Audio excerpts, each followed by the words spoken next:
about everyone's favorite, cellulite. So maybe by show of hands or in the chat, who has dealt with cellulite in their life?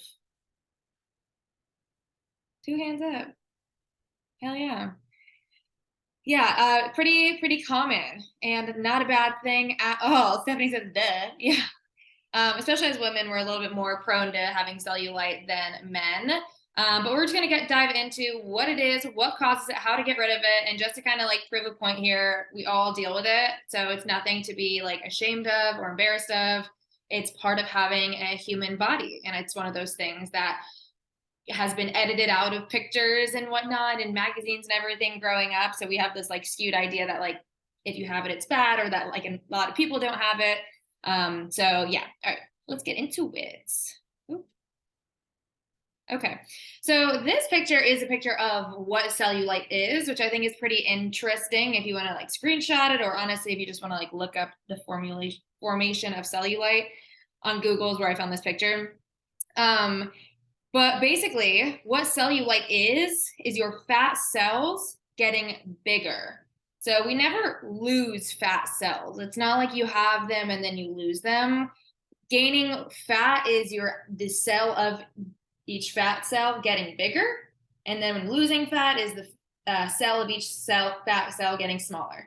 Okay, so that's what we're seeing those like divots in, is just the fat cells protruding through kind of like that connective tissue, basically what's holding your skin onto your body, and then the fat cells growing and making kind of those divots, if that makes sense. Hopefully this picture kind of points it out, but basically you can see that the only difference here is the size of those fat cells. So like I said, they grow and they shrink.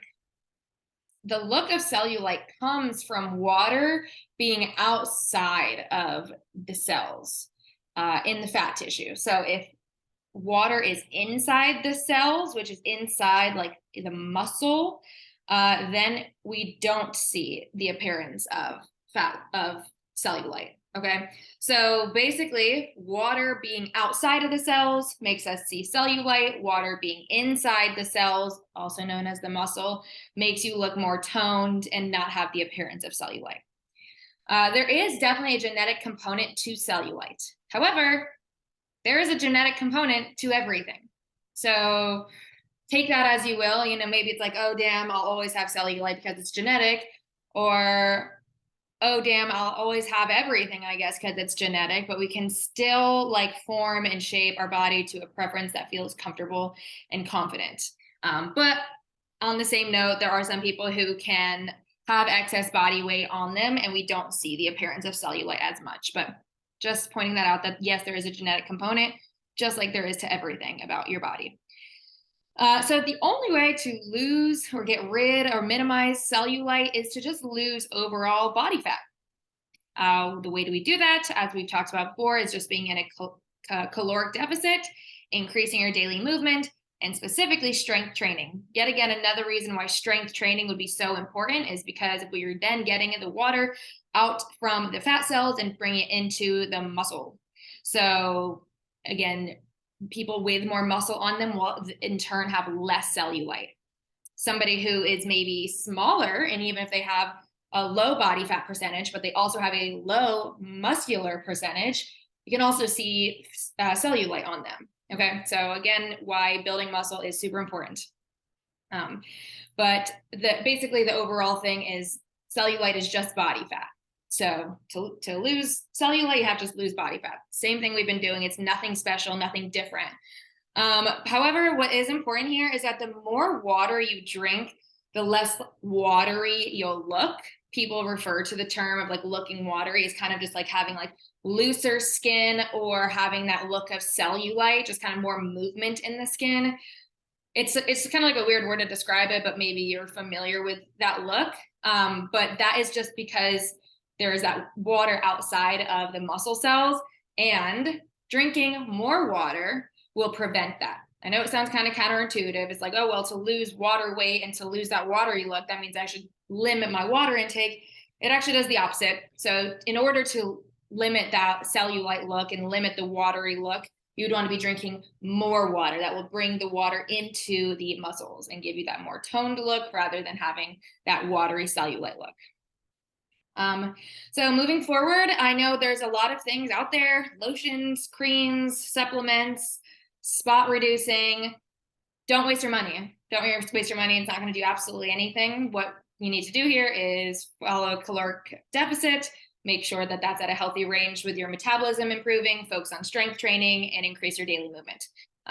All the things that we're already doing. So lotions, creams, supplements, those aren't going to do anything. And then I really underlined spot reducing here because that's also a huge thing that will probably be a whole different call, is that unfortunately you can't lose fat in one certain area on your body. There's been lots of studies done on this. So if you want to look it up, it's been going on, I think, since the 70s. At least that's the oldest research that I found. But along the lines of like, they had tennis players, you know, who always had the racket in one hand. So basically only strength training with one arm. And after months or years, the body fat percentage on both limbs were the same. Same thing for legs. They did a study of people training legs, but only one leg, only training your left leg. And then for months, you know, they lost overall body fat percentage, but each limb to limb, same thing. So that would kind of imply that anywhere in your body, we just lose it all around in any of those kind of hard to lose areas, maybe in between your thighs or that lower belly, or kind of like those, what do people call it? Like the stubborn fat areas. Those are usually just the last places that we're going to lose body fat. Not that it's going to be impossible, but to mean, you know, let's keep going throughout this diet in order to see some movement in those specific areas, which again is just genetic, still possible, but nothing that you can do to speed up a certain area of fat loss. Same thing for cellulite. Nothing you can do in a certain area to lose cellulite. But again, just kind of recapping, the more muscle you have, the less cellulite is likely to occur. And the less body fat you have, the less cellulite is likely to occur. Drink about a gallon of water a day. That's a pretty good rule of thumb and will prevent that watery look and keep you having that tight toned look.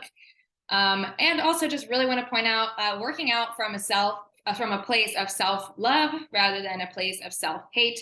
So if you're like, oh my gosh, I'm holding on to this cellulite, and you're just like looking in the mirror constantly and you're absolutely hating it, and that's your motivation to go work out or to, you know, follow like a health and fitness program, you will just keep spinning your wheels. You're going to really regret spending your life and your thoughts like that. You know, we all have one body, might as well love it and treat it the best. It's our responsibility to take care of it.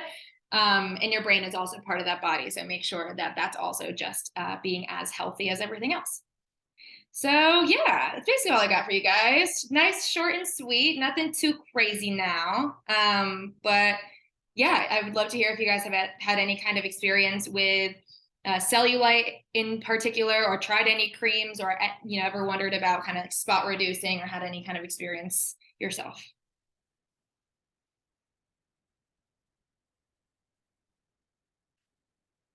No? All right, no problem. That's okay. Short call. Hopefully you kind of got something out of it. It was lovely seeing your guys' faces. I'd love if we took a little selfie and posted a picture and tagged frequency. That will help so much, and I'd love to see everyone's little areas. So if you want to take your phone out, I'll give you guys a couple seconds. And a little peace sign. All right, you guys are the best. Thank you. Love ya. See you next week. Let me know if you have any questions or anything that pops up. Bye.